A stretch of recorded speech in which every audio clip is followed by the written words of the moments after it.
जी तो मैं इस पर आता हूं। इस बारे में मैं सुमित से जानना चाहूंगा ज़्यादा। 2024 के अंदर जो है महंत बालकनाथ को अगर फेस बनाती है, मतलब अभी अगर फेस बनाती है महंत बालकनाथ को, तो 24 में इसके क्या जो है परिणाम देखने को मिलेंगे? देखिए नवीन, राजस्थान बीजेपी के लिए बहुत खास है। हम पिछली बार भी बात कर रहे थे, 2 बार लगातार 25 में से 25 सीटें उसने राजस्थान ने बीजेपी को दी हैं लोकसभा चुनाव में, 2014 में और 2019 में।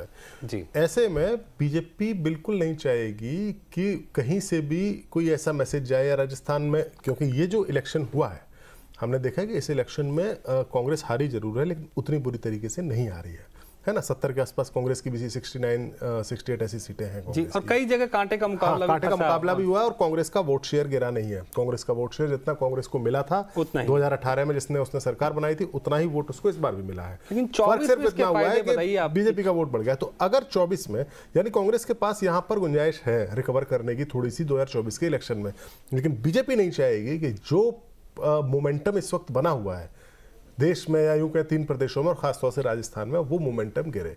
बीजेपी की जो स्ट्रेंथ है, तो बीजेपी एक सख्त कानून व्यवस्था वाली का दावा करने वाली पार्टी है, हिंदुत्व पे चलने वाली पार्टी है।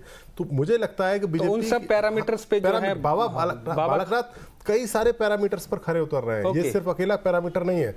आप देखिए कि इस चुनाव में जो एक बड़ा मसला उठ के आया था वो आया था ओबीसी का और जाति जनगणना का। जी। इससे पहले जाति जनगणना की बात केवल रीजनल पार्टीज करती थी, या यूपी के अखिलेश यादव करते थे या लालू यादव करते थे बिहार से, या रीजनल पार्टीज करती थी। इस चुनाव से पहले हमने देखा कि एक नेशनल पार्टी कांग्रेस और उसके लीडर, सबसे बड़े लीडर राहुल गांधी मौजूदा वक्त में, उन्होंने ओबीसी की और कार्ड खेला, जाति जनगणना की बात करी। उन्होंने यहां तक पूछा कि भाई केंद्र की सरकार में कितने ओबीसी सेक्रेटरीज हैं, ये सब तक उन्होंने पूछा। तो ये एक सवाल है जिसको बीजेपी जान रही है कि बीजेपी की जो काट के लिए विपक्षी दल इस सवाल को उठा सकते हैं, इस मांग को कर सकते हैं। ऐसे में इसकी काट के लिए मुझे लगता है कि अगर कोई सूटेबल आदमी किसी को मुख्यमंत्री बनाना तो बाबा बालकनाथ हो सकते हैं, क्योंकि वो खुद ओबीसी कैटेगरी से आते हैं। प्रधानमंत्री नरेंद्र मोदी भी ओबीसी कैटेगरी से आते हैं, तो ये उनके लिए मुफीद हो सकता है। दूसरा, बाबा बालकनाथ का जो नाथ संप्रदाय है उसका हरियाणा में काफ़ी प्रभाव है। हरियाणा में उनके कई सारे इंस्टीट्यूशन चल रहे हैं, इंजीनियरिंग कॉलेज हैं, डॉक्टर कॉलेज हैं।